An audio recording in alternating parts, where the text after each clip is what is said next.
Bonjour. Une foule dense et volubile s'était rassemblée à l'aube devant le palais de justice de Tours où se réunissait la haute cour. Celle-ci, formée de conseillers généraux, avait la lourde tâche de juger un assassin peu ordinaire qui n'était autre que le prince Pierre Bonaparte, le propre cousin germain du chef de l'État, l'empereur des Français, Napoléon III. Nous sommes en mars 1870 et ce procès sans précédent allait éclabousser l'empereur et l'empire dont les jours étaient comptés. Moins de 3 mois plus tôt, le 11 janvier 1870, Henri Rochefort annonçait dans La Marseillaise, en des termes d'une violence inouïe: assassinat commis par le prince Pierre-Napoléon Bonaparte sur le citoyen Victor Noir. Tentative d'assassinat commise par le prince Pierre-Napoléon sur le citoyen Ulric de Fonvielle. J'ai eu la faiblesse de croire qu'un Bonaparte pouvait être autre chose qu'un assassin. Voilà 18 ans que la France est entre les mains ensanglantées de ces coupes jarrets qui, non content de mitrailler les républicains dans les rues, les attirent dans des pièges immondes pour les égorger à domicile. Peuple français, est-ce que, décidément, tu ne trouves pas qu'en voilà assez? Depuis que la presse était redevenue libre, les opposants au régime, et particulièrement les républicains, sont donnés à cœur joie pour traîner dans la boue la famille impériale. En première ligne se trouvait la Marseillaise. La Marseillaise d'Henri Rochefort, ennemi farouche de l'Empire, dont l'histoire a retenu l'apostrophe célèbre en première page de la fameuse Lanterne, son journal précédent. La France compte, dit l'almanach impérial, 36 millions de sujets, sans compter les sujets de mécontentement. Cet assassinat allait stimuler les républicains qui entamèrent une campagne acharnée contre le régime et propulser sur le devant de la scène ce Pierre Bonaparte dont les Français, dans leur immense majorité, ignoraient jusqu'à l'existence. Tel un diable qui jaillit de sa boîte, il apparut soudain, rageur et tempêtant, dans le ciel orageux et zébré d'éclairs d'une France en pleine déconfiture. Bien malgré lui, il présida au crépuscule funèbre du régime de Napoléon le Petit, comme le surnommait Victor Hugo, de son exil à Guernesey, et il devint l'épouvantail grotesque que les républicains agitèrent pour faire fuir, à tire-d'aile, les derniers oiseaux fidèles au pouvoir en place depuis 18 ans. Quand tout s'effondra, que des ruines fumantes couvrirent le pays, la boîte se referma et plus personne ne parla de lui. Mais qui était donc ce singulier cousin de l'empereur surgissant dans l'histoire au crépuscule du Second Empire? Né à Rome le 11 octobre 1815, dans le palais de son père, Lucien Bonaparte, prince de Canino, Pierre Bonaparte se fit remarquer dès sa petite enfance par sa turbulence et son goût immodéré pour le maniement des armes. À 15 ans, il quitte le château paternel avec armes et bagages pour se joindre aux insurgés qui veulent se libérer du gouvernement pontifical en Romagne et dans les légations. Le petit fripon, comme l'appelle le prince de Corsini, connaît alors la prison pendant quelques mois, mais il ne s'agit pas pour autant. À 16 ans, il est blessé d'un coup de pistolet au cours d'une aventure amoureuse. Son père l'expédie alors manu militari aux États-Unis d'Amérique, histoire de le faire un peu changer d'air et de le mûrir. Pierre est un garçon enthousiaste et exalté. À New York, il rencontre un de ses cousins, Louis-Napoléon. Le futur Napoléon III apprécie le jeune homme bouillonnant et intrépide, mais il le juge déjà trop survolté et un tantinet loufoque. D'ailleurs, ses excentricités effarouchent la société new-yorkaise. Ardent libéral, il est prêt à combattre partout dans le monde avec ceux qui luttent pour leur liberté. On le trouvera ainsi en Égypte, auprès de Mehemet Ali, comme en Colombie, faisant toujours preuve de beaucoup de courage et d'une grande détermination. En Amérique du Sud, il est remarqué par le général Santander, successeur de Bolivar, à la tête de la Nouvelle-Grenade, qui lui promet le grade de chef de bataillon. On imagine la joie de Pierre. Mais la Constitution s'opposant à l'admission de tout officier étranger, voici l'infortuné Bonaparte dégradé avant même d'avoir revêtu l'uniforme. La déception du fougueux jeune homme est considérable, et ce premier échec, qui en précédera bien d'autres, feront de lui, progressivement, un aigri, irascible et violent. Ne rêvant que de combats et de gloire, il propose ses services, sans le moindre succès, à différents pays, et à chaque refus, son exaspération et sa violence se feront plus aiguës. Son pistolet ne le quittera plus, il le brandira à la moindre occasion, tirera souvent sans hésitation et participera à de nombreuses bagarres et rixes, au point d'indigner le pape lui-même qui finira par le faire arrêter en compagnie de son frère Antoine. Au cours de cette arrestation mouvementée, Pierre n'hésite pas à tirer sur un sergent qu'il blesse et sur le lieutenant Cagliano qui est tué illico. Ah, décidément, le petit fripon est aussi un sacré bretteur. Condamné à mort, puis gracié, il est expulsé des États de l'Église.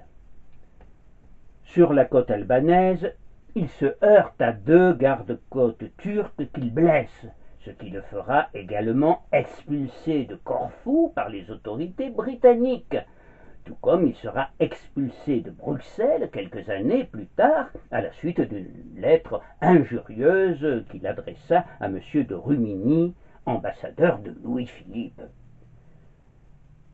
Garçon intelligent, mais trop impulsif et brutal, Pierre Bonaparte ne manquait pas d'ambition et souffrait de ne pas pouvoir tenir la place qu'il considérait être la sienne dans son propre pays. Mais les événements de 1848 allaient tout changer pour lui. La Révolution, qui éclata à Paris, constitua une divine surprise dont il sut aussitôt tirer parti. De retour en France, il adressa au gouvernement provisoire ce manifeste solennel. Messieurs, fils de Lucien Bonaparte, nourri des opinions républicaines, idolâtre comme lui de la grandeur et du bonheur de la France, j'accours, enfant de la patrie, me mettre à la disposition des éminents citoyens qui forment le gouvernement provisoire. Le sentiment qui me domine, c'est un patriotisme enthousiaste et la conviction que la prospérité et l'avenir de la République ont été résolus le jour où le peuple vous a mis à sa tête. Comme mon père, qui n'a jamais trahi son serment, j'engage le mien entre vos mains à la République française. Inscrit dans la garde nationale, Pierre est nommé peu de temps après chef de bataillon dans la Légion étrangère. Car, ne l'oublions pas, la loi d'exil n'a pas encore été abrogée. Mais parallèlement, il s'engage plus à fond dans la vie politique et proclame partout ses idées républicaines et libérales. Tandis que se préparent dans le pays les élections présidentielles, la Corse le choisit comme son représentant à la Constituante. Ainsi est-il élu député alors que son cousin Louis-Napoléon brigue les suffrages des Français pour la présidence de la République. Le 11 décembre 1848, au soir, Louis-Napoléon dîne chez Adolphe Thiers, avec entre autres convives la princesse Mathilde et le prince Napoléon Jérôme, lorsqu'on lui apporte les premiers résultats des élections présidentielles. Louis-Napoléon obtient 74,2% des suffrages, soit 5,5 millions de voix, contre seulement 20% à son principal adversaire, le général Cavaignac. C'est encore mieux que ce qu'il espérait. Le nouveau président est bouleversé et ne peut s'empêcher de verser une larme tout en tortillant fébrilement sa moustache. Le 22 décembre, à la Chambre, il monte à la tribune pour prêter serment.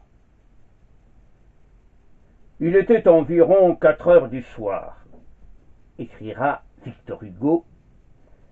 La nuit tombait. L'immense salle de l'Assemblée était plongée à demi dans l'ombre. Les lustres descendaient du plafond et les huissiers venaient d'apporter les lampes sur la tribune. Le président fit signe et la porte de droite s'ouvrit.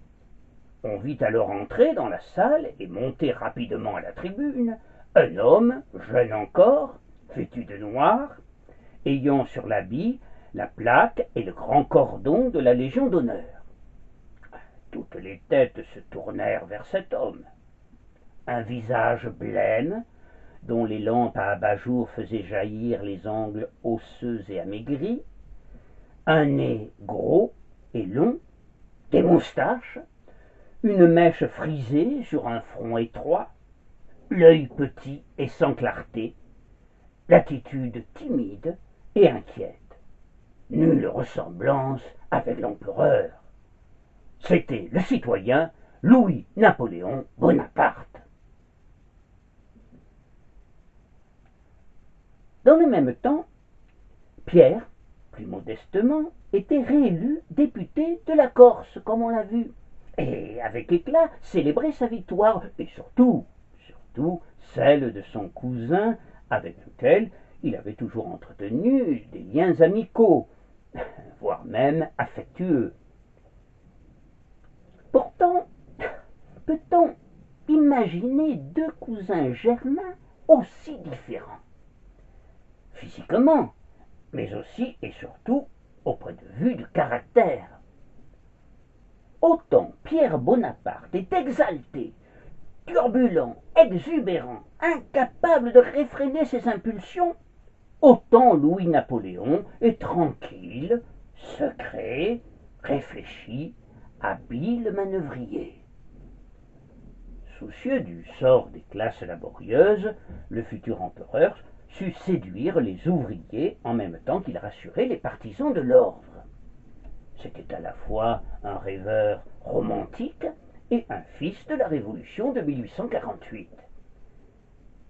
Pierre et Louis Bonaparte avaient en commun la certitude de détenir de la Providence une mission exceptionnelle en raison de leur nom prestigieux. Mais Pierre ne sut jamais se conduire en homme politique responsable et sera toujours considéré comme un farfelu. Comme on pouvait s'en douter, les rapports entre les deux cousins allaient devenir nettement plus difficiles dès lors que Louis-Napoléon accédait à la charge suprême. Celui-ci craignait désormais le tempérament impétueux et la fougue de son cousin.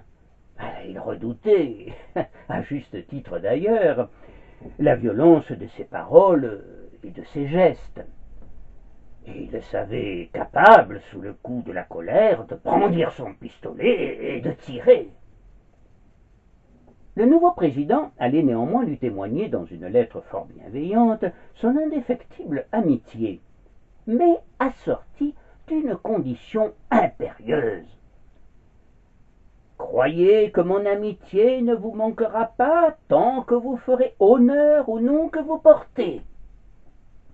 Lui écrit-il en effet en mars 1848. La menace était, comme on le voit, à peine voilée. Cependant, c'est justement pour défendre l'honneur de son nom et le nouveau président que Pierre va commettre le premier accroc sérieux dans ses relations avec Louis-Napoléon. À la Chambre, le 10 août 1849, assis juste devant lui, un député, le docteur Gastier, après avoir écouté la lecture à la tribune d'un article ignominieux contre Louis-Napoléon, s'exclame. « Très bien, c'est vrai !»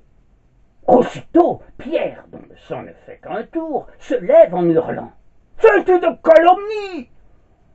Très calmement, le député, médecin, se retourne alors vers Pierre et reprend avec un sourire sarcastique. « Ah, je vous dis que c'est vrai !»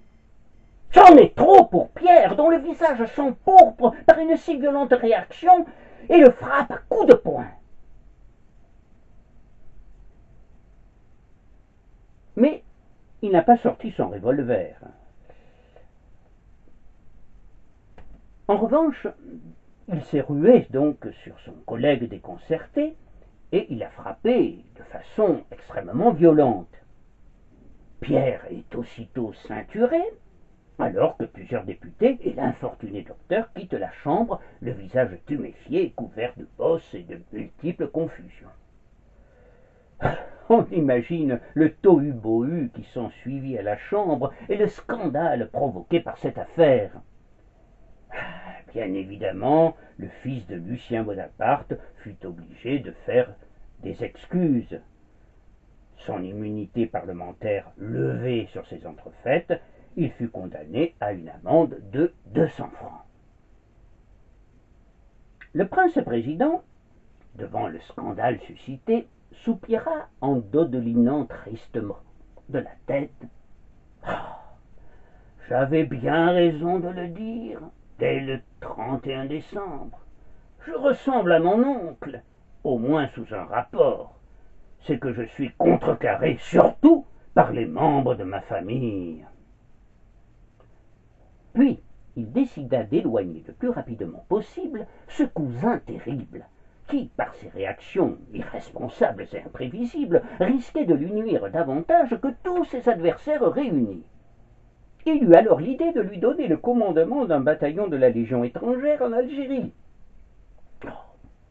Sans grand enthousiasme, Pierre accepta et se comporta même bravement lors d'un petit combat à Zaatcha, mais il n'était pas dupe du fait que Louis-Napoléon avait voulu l'éloigner. Par ailleurs, il considérait ce commandement comme médiocre pour un neveu du grand empereur, et il le ressentait comme une punition. Il parlera même de déportation. Il ne restera finalement que peu de temps en Algérie, et considérant le but principal de sa mission comme atteint, il s'empressera de retourner en France et de reprendre sa place à l'Assemblée. Aussitôt, les quolibets et les sarcasmes fusent de toutes parts sur les bancs de celle-ci, et le président dut se résoudre à révoquer son cousin terrible de son grade dans la Légion étrangère. Pierre, au lieu de se faire tout petit et de laisser passer l'orage, entreprend aussitôt une controverse de presse et porte l'affaire devant l'Assemblée. Il est bien évidemment désavoué, et René de Rovigo écrit alors dans le Corsaire ces lignes sulfureuses. Monsieur Pierre Bonaparte est un choix de gouvernement provisoire. Nommé d'emblée chef de bataillon, sans avoir jamais servi, son intrusion dans l'armée a été une grande atteinte portée à des droits acquis. Or, Pierre ne peut laisser passer cet affront et il décide de se battre avec Rovigo. Il le blesse, mais les gendarmes mettent un terme au combat. Pierre Bonaparte se sent humilié et conservera une rancune tenace contre le prince-président. Certes, il n'ira pas jusqu'à siéger comme son cousin Napoléon Jérôme sur les bancs de la gauche, en véritable opposant, mais il fera désormais partie de l'opposition larvée. Pourtant, Louis-Napoléon s'efforcera encore de calmer les ardeurs de son cousin terrible et de le gagner à sa cause. Après le coup d'État, lorsque le Second Empire est proclamé, le nouvel empereur offre aussitôt un siège de sénateur à son cousin. Mais celui-ci refuse avec dédain. « J'ai prêté serment il y a peu de temps à la République, répond Pierre, et ce serait manquer à ma parole. Sans se décourager, et peut-être parce qu'il conserve une certaine amitié pour son cousin terrible, Napoléon III proposera à Pierre le poste de général de la garde nationale. « J'accepterai, répond celui-ci, que si j'en reçois le commandement effectif. Ah, sans cela, non. L'empereur est ulcéré par une telle attitude, et lors de la campagne d'Italie, il se gardera bien d'offrir un commandement à Pierre. Désormais, Pierre Bonaparte se sent bien seul et de plus en plus désœuvré. Il n'est ni soldat, ni député, et se traîne lamentablement dans tous les lieux publics de la capitale, même les plus sordides, ce qui n'a pas pour effet de redorer son image. À l'approche des élections de 1863, il demande à l'empereur l'autorisation de poser sa candidature. Napoléon III refuse, estimant que leur proche parenté rendrait la situation de son cousin à la Chambre quelque peu embarrassante.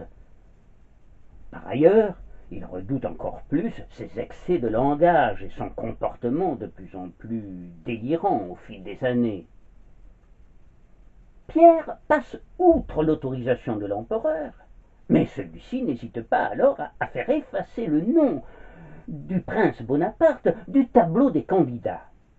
Pierre est profondément vexé et ne cache pas son exaspération.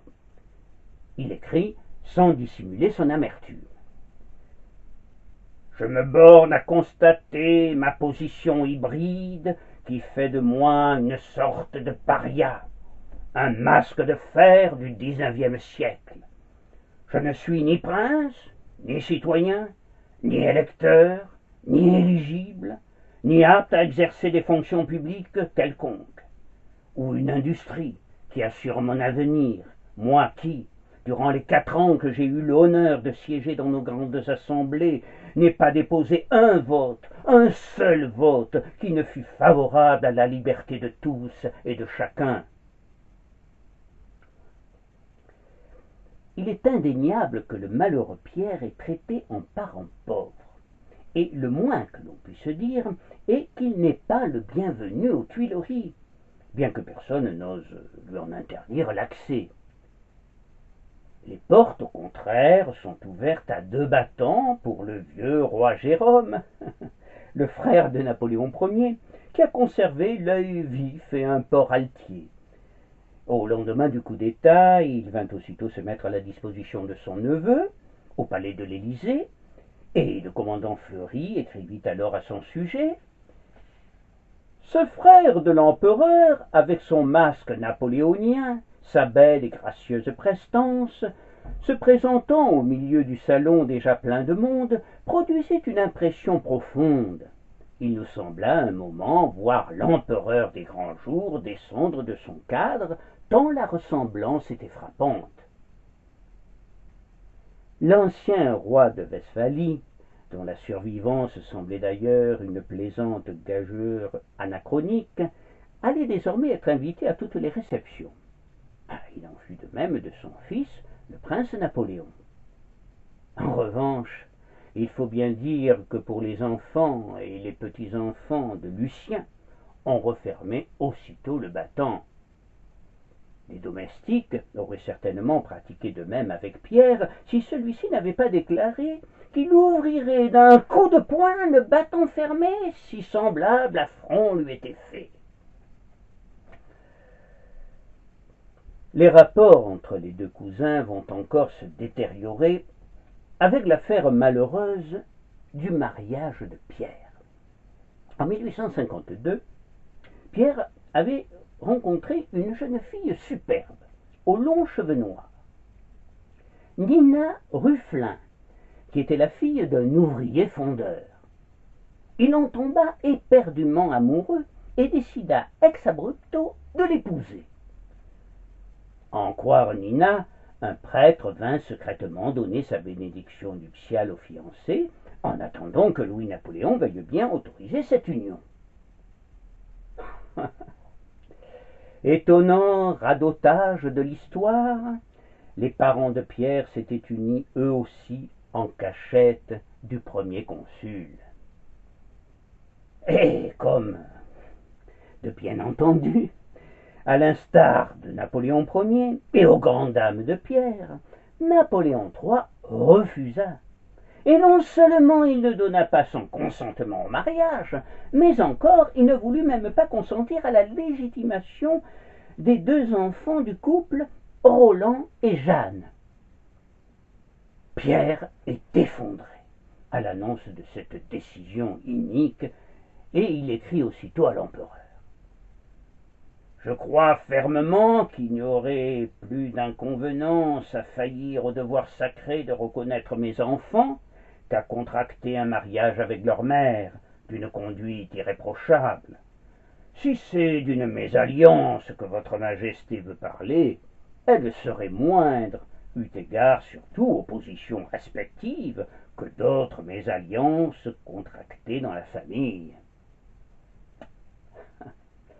Cette allusion directe à mademoiselle de Montijo n'échappa nullement à Napoléon III, qui néanmoins fit semblant de ne pas comprendre et resta sur ses positions. Accablé par cette intransigeance, Pierre récidiva.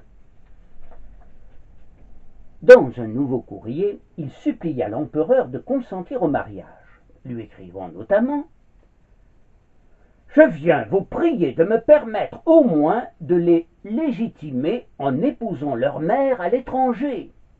Et si mon éloignement pouvait décider votre majesté à accéder à mon désir, je m'engagerai à ne revenir en France qu'avec votre autorisation expresse. »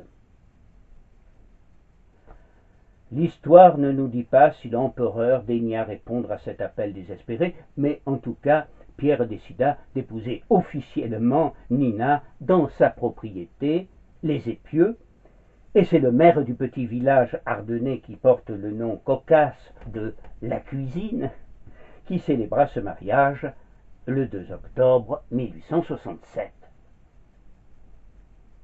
Il est évident que, dans cette affaire, avec le recul du temps, toute notre sympathie va à l'infortuné Pierre et que Napoléon III endosse le mauvais rôle. Le fossé s'était encore creusé entre les deux cousins.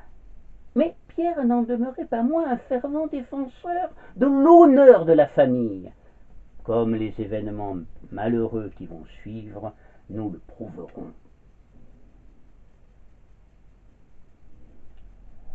Les dernières années du règne de Napoléon III, le régime va se libéraliser. Les chambres et la presse purent s'exprimer plus librement et elles ne se privèrent pas d'ailleurs. En fait, cette liberté de la presse, officialisée par la loi du 9 mai 1868, fut plus utilisée par les journaux d'opposition pour répandre des ignominies sur la famille impériale que pour dénoncer la politique du régime dans le domaine économique ou social. Les attaques personnelles étaient odieuses et souvent parfaitement injustifiées, mais peu importe. Il s'agissait d'abord, pour l'opposition républicaine notamment, d'occuper le terrain et de gagner le plus possible les cœurs en marquant les esprits. En première ligne se trouvait la Marseillaise. La Marseillaise d'Henri Rochefort, qui avait succédé à la fameuse lanterne. À la fin de l'année 1869, Pierre Bonaparte, face aux agressions répétées des républicains, attaque à son tour avec virulence les révolutionnaires ennemis de l'Empire, qu'il qualifie de vitolli, traîtres. Cette expression n'est pas du goût du bâtonnier et des avocats de Bastia, Louis Tomassi, qui répond aussitôt dans La Revanche en rappelant les sentiments républicains de l'ancien député Pierre Bonaparte. « Nous sommes des traîtres à notre pays, écrit-il, nous qui, en 1848, avons eu la naïveté de croire à la sincérité des professions de foi des Bonaparte. » Furieux, Pierre, selon ses habitudes, qui étaient d'ailleurs fort répandues à l'époque, décide de provoquer Tomassi en duel. Quelques jours après, le dimanche 9 janvier 1870, le journaliste Ernest Lavigne prend la plume, trop heureux de cette aubaine qui va lui permettre d'écrire un article particulièrement féroce afin de salir une fois de plus les Bonaparte. Faisant écho à l'affaire, il écrit, dans la Marseillaise, « Il y a dans la famille Bonaparte de singuliers personnages dont l'ambition enragée n'a pas pu être satisfaite et qui, se voyant relégués systématiquement dans l'ombre, sèchent de dépit de n'être rien et de n'avoir jamais touché au pouvoir. Ils ressemblent à ces vieilles filles qui n'ont pas pu trouver de mari et pleurent des amants qu'elles n'ont pas eus. Rangeons dans cette catégorie de malheureux éclopés le prince Pierre-Napoléon Bonaparte, qui fait la guerre à la démocratie radicale, mais remporte plus de Waterloo que d'Austerlitz. Grattez un Bonaparte, vous verrez apparaître la bête féroce. Comme on peut s'en douter, la réaction de Pierre ne se fait pas attendre. Le même jour, la bête féroce décide de provoquer en duel Rochefort, directeur du journal, qu'il estime à juste titre d'ailleurs être le responsable de ses propos et l'âme de la campagne. Le lendemain, 10 janvier, en début d'après-midi, deux hommes se présentent à la porte de la maison de Pierre, au 59 rue d'Auteuil. Ce sont les deux témoins de Rochefort, Victor Noir et Ulrich de Fonvielle. Une altercation éclate entre les trois hommes. Pierre tire un coup de revolver sur Victor Noir et blesse légèrement Fonvielle, qui est également armé d'un revolver. Le drame d'Auteuil allait changer le destin de Pierre et porter un coup décisif à l'Empire déjà vacillant.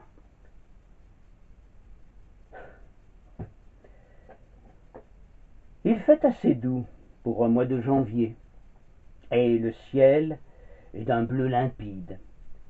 L'empereur chasse à Rambouillet et s'efforce d'oublier pendant quelques heures les soucis qui l'assaillent. À son retour, il est fort surpris de trouver le préfet Pietri qui l'attend à la gare. Celui-ci lui apprend aussitôt qu'il a donné l'ordre d'arrêter Pierre Bonaparte qui vient d'assassiner un homme. À l'annonce de cette nouvelle, qui lui fait l'effet d'une bombe, Napoléon III sent le sol se dérober sous ses pieds. Ses yeux se remplissent de larmes. Il ne peut que bredouiller d'une voix tremblante. « Mais pourquoi? Pourquoi ?» Ainsi, comme l'écrivit Eugénie de Grèce, ce cousin, de tout temps redouté, était sorti de l'ombre où on l'avait toujours prudemment maintenu pour frapper un coup qui risquait d'ébranler l'Empire. C'est vrai que le régime n'avait pas besoin de ce nouveau coup qui était en quelque sorte une aubaine pour les opposants et en particulier les républicains, entraînés par Léon Gambetta, lequel s'était déjà fait remarquer dans la défense du journaliste de l'Écluse. Dès le lendemain, les journalistes se déchaînent, et Rochefort, qui est également député, s'écrie à la tribune de la Chambre. On se demande si l'on est sous les Bonaparte ou sous les Borgia. Là encore, les excès de langage porteront leurs fruits et Rochefort sera acclamé. Le procès était inévitable. Et d'ailleurs, Pierre lui-même, qui avait déclaré au commissaire venu l'arrêter « Je regrette beaucoup ce qui s'est passé, surtout parce qu'il y a eu mort d'homme. Mais lorsqu'on est arrêté chez soi, on se défend. » demanda aussitôt à être jugé par un tribunal ordinaire. Toutefois, la loi s'y opposant, comme le précisa Émile Ollivier en réponse à Rochefort, c'est devant la haute cour qu'allait être présenté le cousin de l'empereur. La haute cour, oui.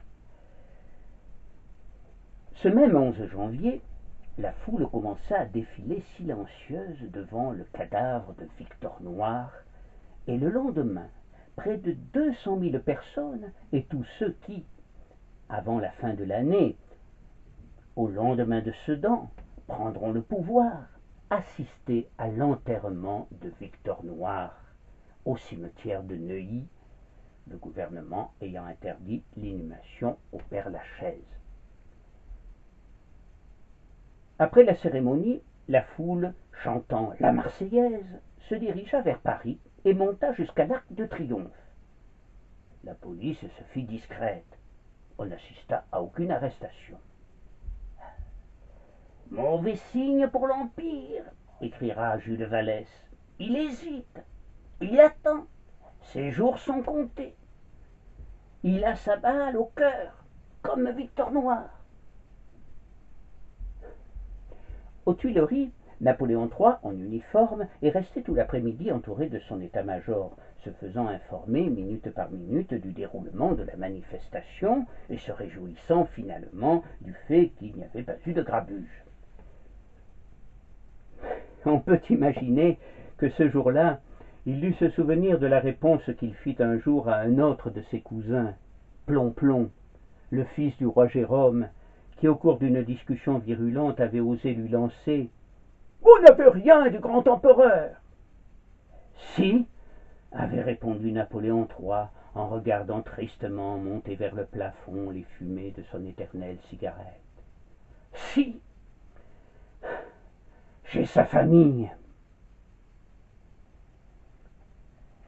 En attendant, Pierre est en prison et se lamente de ne pouvoir répliquer aux infamies lancées par la presse déchaînée envers celui que tout Paris ne nomme plus que l'assassin. Ne raconte-t-elle pas, par exemple, qu'à New York, en 1832, se promenant avec Louis-Napoléon, il avait étendu raide mort à ses pieds un passant à qui le futur empereur avait donné du feu pour allumer son cigare. Malheureusement, le passant avait été brûlé au cours de l'opération et la discussion se serait achevée par le coup de feu du pistolet de Pierre. Napoléon III, qui apprend cette histoire saugrenue, se dit indigné et écœuré, mais demande à son entourage, en ces circonstances délicates, de rester impassible et de ne pas répondre aux calomnies. En attendant, le procès se préparait. La ville de Tours fut choisie par précaution. Et enfin, le lundi 21 mars, dans la grande salle du palais de justice de Tours, la haute cour, formée par les conseillers généraux, se réunissait pour juger Pierre Bonaparte et essayer de mieux comprendre ce que l'empereur appellera pudiquement l'événement d'Auteuil. Le cousin terrible fit son entrée de façon presque solennelle. En habit, ganté de jaune, le regard, rapporte un témoin, paraît atone au premier abord, mais il s'anime facilement et semble plein de résolution et d'énergie. Le tribunal s'efforça d'abord de reconstituer le plus fidèlement possible le déroulement des événements de ce 10 janvier. Pour l'accusation, Pierre Bonaparte avait donné de la main gauche un soufflet à Victor Noir, et en même temps avait sorti son pistolet de la main droite et tiré. La version de Pierre était fort différente, et se résume assez bien dans la lettre qu'il écrivit au chef de cabinet de l'empereur après le drame, et qui fut portée à la connaissance du jury. Je me hâte de vous avertir du très grand malheur qui m'est arrivé, écrit Pierre. 2 journalistes de la Marseillaise sont venus me provoquer chez moi. L'un m'a frappé, l'autre m'a menacé de son pistolet à 6 coups. J'ai tiré. Je crois que j'en ai tué un. J'ai envoyé chercher sergent de ville et commissaire de police.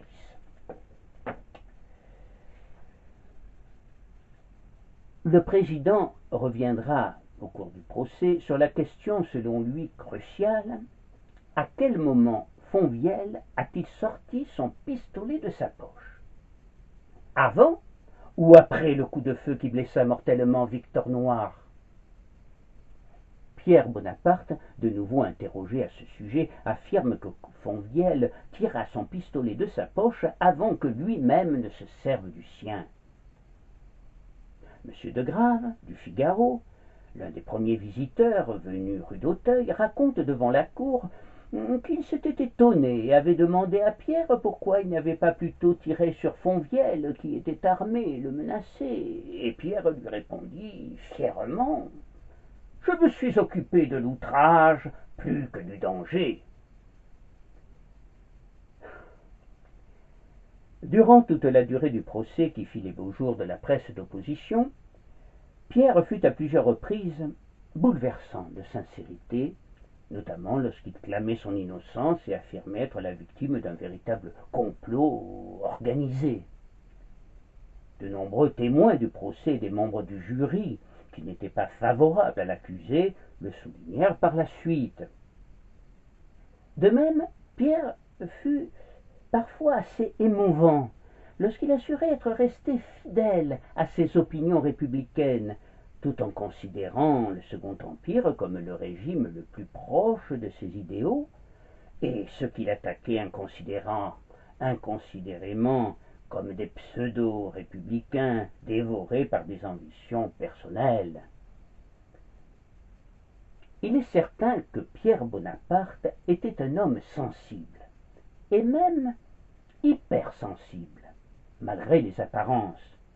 Un homme aussi profondément sincère et qui croyait toujours aller dans la bonne direction, même si en fait il cheminait à contre-courant et restait aveugle face aux problèmes et aux carences du régime. Interrogé sur ses rapports avec le pouvoir et l'empereur lui-même, il ne cacha nullement ses difficultés de communication avec son illustre cousin, et il affirma, et en cela il ne put trouver aucun détracteur, il affirma sa plus parfaite indépendance vis-à-vis du régime. C'était un citoyen tout à fait comme les autres, ainsi qu'il se plaisait à le répéter. Enfin, il ne fit état d'aucune rancune, ni d'aucun état d'âme envers Napoléon III, comme on aurait pu l'imaginer et comme il aurait été en droit de le faire.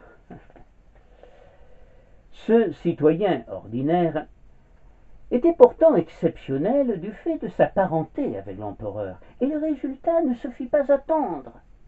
En cette période tourmentée, il allait devenir, du seul fait de cette parenté, l'inévitable bouc émissaire de l'opposition qui, avant même son procès, l'avait déjà catalogué parmi les assassins les plus sanguinaires de l'histoire, et de surcroît le responsable de tous les maux dont souffrait la France. C'est ainsi que l'opinion publique, exaspérée par les difficultés de la vie quotidienne, prit pour argent comptant toutes les calomnies déversées contre l'infortuné Pierre, que l'on accusa désormais des pires vilenies, et à qui l'on attribua toutes les erreurs et tous les points noirs du Second Empire. C'est là un bien vilain rôle que l'on fit jouer à cet homme un peu simple et trop exalté, écrira Philippe Masson. Dans cette ambiance passionnée, le procès de Tours se déroula avec un maximum de sérénité. Contrairement à ce que l'on pourrait penser, le pouvoir n'exerça aucune pression directe sur la haute cour et les membres du jury, et dire, comme certains chroniqueurs, que le procès de Pierre Bonaparte fut un procès truqué ne repose sur aucun fait sérieux. Mais il est évident par ailleurs que Pierre n'était pas un agneau et que la présence de son pistolet chargé dans sa poche lorsqu'il vint accueillir les deux journalistes anéantit la thèse de certains de ses partisans qui allaient jusqu'à prétendre qu'il avait été sauvagement attaqué par surprise. Avait-il donné la mort de façon délibérée ou pour se défendre? Telle était en définitive la seule question à laquelle les membres de la haute cour allaient devoir répondre à l'issue de ce procès qui avait soulevé toutes les passions et toutes les haines et allait achever de discréditer le régime impérial. Le 26 mars fut une journée décisive pour Pierre Bonaparte. Tout d'abord, le procureur général prononça son réquisitoire. Selon lui, Fonvielle n'avait pris son pistolet qu'après que Pierre eut tiré. Dans la salle, chacun écoutait dans un silence religieux les propos venimeux du défenseur de la société qui, avec habileté, présentait l'accusé comme un monstre sanguinaire en laissant au jury le soin d'apprécier et concluait sur un ton grandiloquent par ces mots. Si vous croyez que l'accusé a été provoqué par un acte de violence, que votre verdict en tienne compte. Mais allez au-delà. Oh, non, ne le faites pas. Déclarez que dans cette cause n'apparaît aucun fait punissable, que les circonstances de l'affaire non seulement excusent, mais suppriment la culpabilité, et que la balle qui a frappé la victime au cœur a été l'instrument légitime de la mort d'un homme. Oh, messieurs, ne dites pas cela, car vous ne seriez plus dans la vérité judiciaire. Puis ce fut le tour de maître Leroux, l'un des avocats de Pierre, qui plaidera la légitime défense et achèvera sa plaidoirie ainsi. Jamais un jury français ne condamnera un accusé qui, frappé au visage, aura répondu à l'attaque, même par un homicide. Le prince ne revendique que la loi commune. Ce n'est pas une question de réduction de peine qu'il s'agit ici, c'est l'honneur qu'il veut sauver. C'est l'acquittement que vous prononcerez parce que l'accusé n'a pas obéi à une intention coupable, mais au sentiment de la légitime défense. Du box des accusés, Pierre écoute gravement le réquisitoire du procureur et la plaidoirie de son avocat. De temps en temps, il essuie ses yeux humides avec son mouchoir. Son calvaire va bientôt s'achever. Le procès de Tours se termine dans le brouhaha et les vociférations des amis de la victime. À l'extérieur, il tombe maintenant une pluie violente et curieux et journalistes quittent précipitamment les abords du palais de justice dans l'attente du verdict. Le lendemain matin, dès l'aube, la foule à nouveau se masse devant le palais de justice. Le soleil a fait sa réapparition et chacun attend dans l'anxiété. Vers midi, Pierre reprend sa place dans le box des accusés et la haute cour fait son entrée, rapportant un verdict d'acquittement annoncé aussitôt par le président du tribunal. Cependant, si Pierre Bonaparte est déclaré non coupable, il n'en devra pas moins verser 25 000 francs aux époux Salmon, parents de la victime, et rembourser les frais du procès. Ainsi sanctionnait-on la violence de l'accusé. À l'extérieur, la foule furieuse manifeste son mécontentement. Au cri de « À mort! À mort l'assassin du peuple! Pierre à la lanterne !» fuse de toutes parts. Pierre est reconduit sous les huées et les menaces. Contrairement à ce qu'on pouvait s'attendre, il ne manifesta aucune joie à l'annonce du verdict. Il paraissait, pour la première fois peut-être de sa vie, complètement effondré et totalement absent. Le procès de Tours s'achevait par un acquittement, mais Pierre n'ignorait pas qu'il porterait pour le restant de sa vie cette croix sur les épaules. Le lendemain, la Marseillaise titrait « Pierre Bonaparte est acquitté. Victor Noir est dans la tombe. Ulrich de Fonvielle est en prison. Pascal Grousset est en prison. Henri Rochefort est en prison. Millière, Rigaud, Bazire, Demeure sont en prison. Pierre Bonaparte est acquitté. »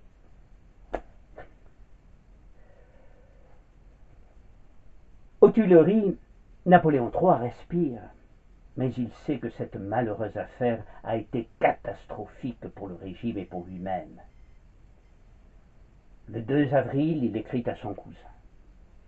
« Vous ne devez pas ignorer que malgré votre acquittement, l'événement d'Auteuil a été un grand scandale pour tout le monde, un grand malheur pour notre famille. Dans les circonstances actuelles, je crois donc indispensable que vous alliez passer quelque temps à l'étranger, et je vous y invite, en faisant appel à votre raison et à votre dévouement, ne voulant pas vous donner un ordre formel. Croyez, mon cher cousin, à mes sentiments d'amitié. » Pierre se cabre à la lecture de cette lettre. Il ne peut accepter les deux mots « grand scandale » et considère un départ pour l'étranger comme une lâcheté et la preuve la plus évidente de sa culpabilité. Il refuse donc d'obtempérer et, selon Nina, il laisse alors éclater avec violence son désespoir devant le sort qui s'acharne contre lui. Attaqué par ses ennemis, abandonné par ses amis, désavoué par l'empereur lui-même, il se laisse aller à la boisson et à la drogue en répétant inlassablement qu'il n'est qu'un raté.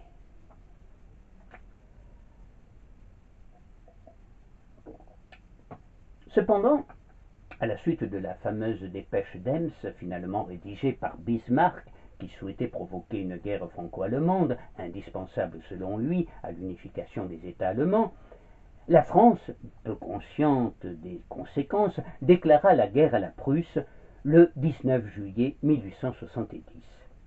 La guerre, sans doute, la plus stupide de notre histoire. Aussitôt, Napoléon III prit la tête de ses armées, persuadé d'une victoire inéluctable. Pierre, oubliant ses rancœurs, écrit à l'impératrice Eugénie pour lui faire part de son dévouement et de sa solidarité. L'impératrice, qui a alors d'autres chats à fouetter, et par ailleurs n'a guère de sympathie pour Pierre, surtout depuis sa lettre de 1852 à l'empereur, où il avait fait allusion aux mésalliances contractées dans la famille Bonaparte, ne prend même pas la peine de lui répondre personnellement. Elle charge son secrétaire Conti de le faire en termes secs et peu courtois. Une nouvelle fois, Pierre se sent humilié par cette désinvolture à son égard. Il songe cependant à rejoindre son glorieux cousin sur le champ de bataille et partager avec lui ses succès. Mais il ne tient même plus debout, assommé par les neuroleptiques. Pierre Bonaparte assistera impuissant et consterné au crépuscule du Second Empire. La situation sur le terrain se dégrade très vite pour nos armées. La supériorité prussienne est indéniable. Le 3 septembre 1870, dans l'après-midi, l'impératrice Eugénie, dans sa petite robe de cachemire noire au parement de lingerie, marche de long en large dans son cabinet des Tuileries. Elle a appris dans la matinée que son fils, le petit prince impérial, alors âgé de 14 ans, a quitté brusquement le quartier général de Landrecies. Les Prussiens sont proches de Mézières et les communications sont coupées avec Sedan. On annonce alors Henri Chevreau, le ministre de l'Intérieur. Il est livide. En silence, il tend à l'impératrice une dépêche. La dépêche de Sedan. L'armée est défaite. N'ayant pu me faire tuer au milieu de mes soldats, j'ai dû me constituer prisonnier pour sauver l'armée. Napoléon. Quelques instants plus tard, ses deux secrétaires, Conti et Filon, la voient apparaître en haut du petit escalier tournant qui fait communiquer les appartements de l'empereur avec ceux de l'impératrice, situés au premier étage, sur les jardins. La malheureuse est pâle, terrible, les yeux durs, flambant de colère. Elle crie haletante. Pourquoi? Mais pourquoi ne s'est-il pas fait tuer? Pourquoi ne s'est-il pas enseveli sous les murs de Sedan?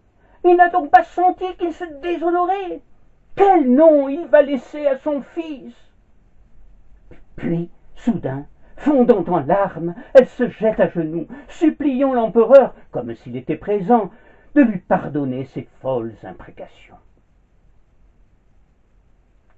Quand elle redescendit chez elle, nous restâmes anéantis, hébétés, racontera Filon, comme les gens sur lesquels vient de passer un cyclone.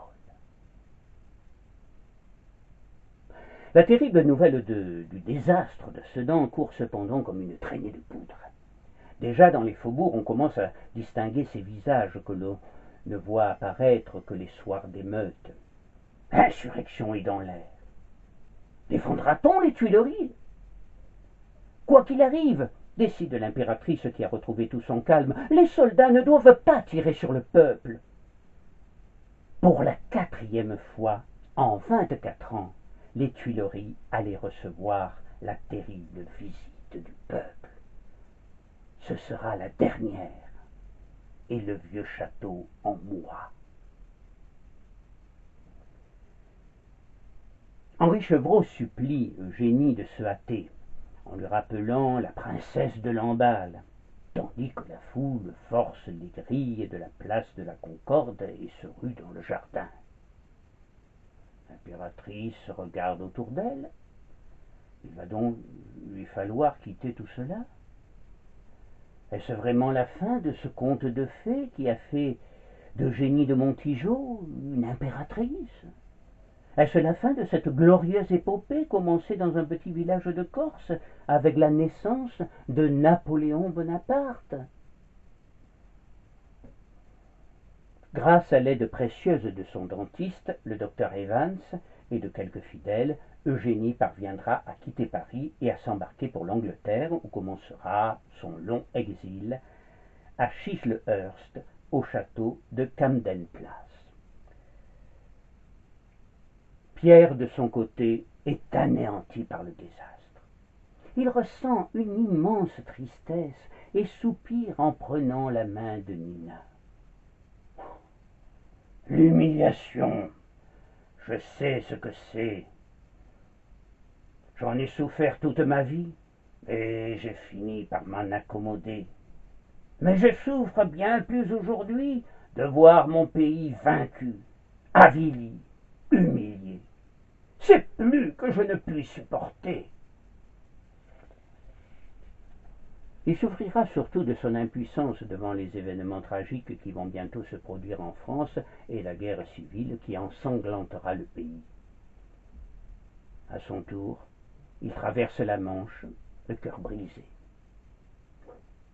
À Londres, son exil est loin d'être doré comme celui d'Eugénie et d'autres membres de sa famille.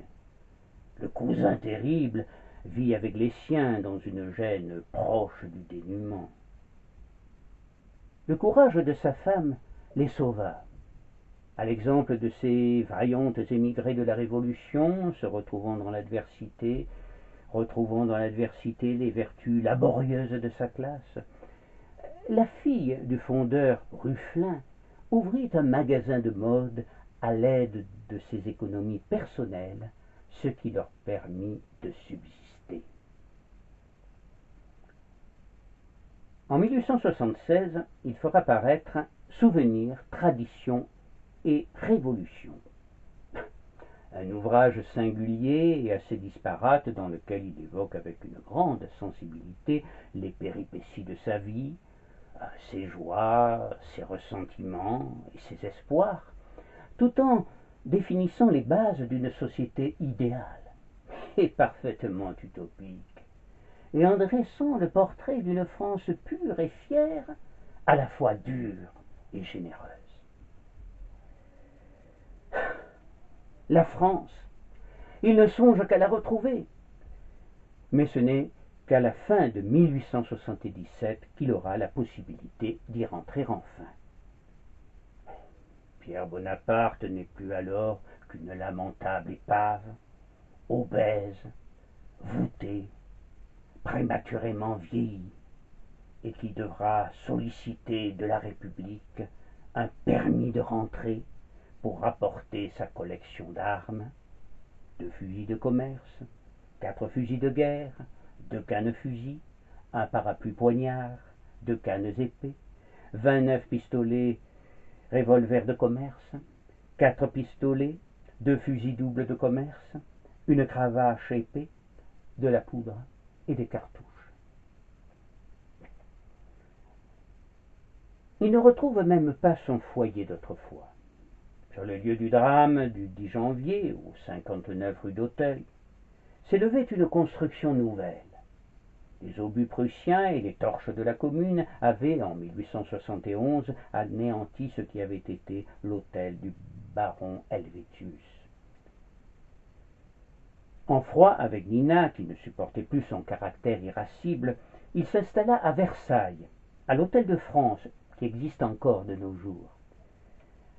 Le propriétaire est un Corse, nommé Rafali, qui lui fit crédit, car le malheureux était tombé dans une affreuse misère. Il était accompagné d'Adèle Diedrich, sa maîtresse, bonne à tout faire, qui lui rapiéçait ses vêtements en lambeaux. C'était une fille simple, mais dévouée. Il l'appelait la Francesca, et il l'aimait tendrement. Gravement malade, miné par le diabète, devenu morphinomane, le plus malheureux des Bonaparte, ainsi qu'il se nommait lui-même, lutta courageusement contre la mort. « Je souffre horriblement », écrivit-il en 1878. « Je demande à Dieu le courage de supporter mes douleurs. Je suis condamné à mourir douloureusement en détail. Moi qui avais rêvé la mort du champ de bataille, je me vois livré à une longue agonie. »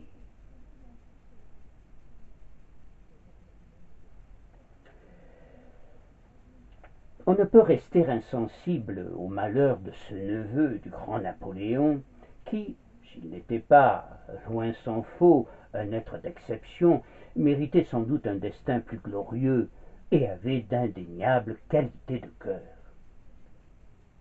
Il eut cependant la consolation, durant les derniers jours de sa pitoyable vie,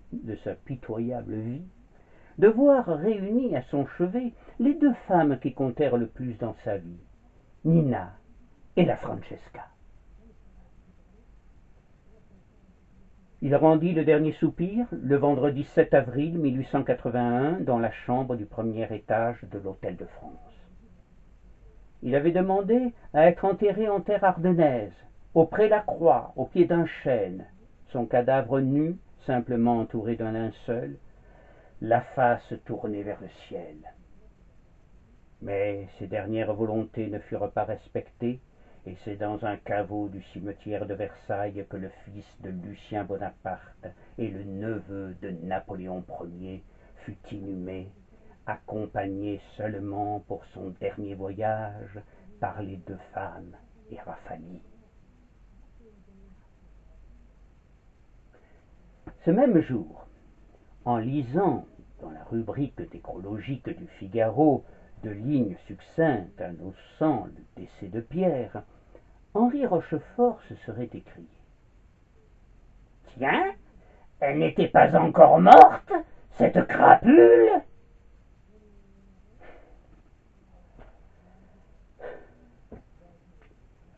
Je vous remercie.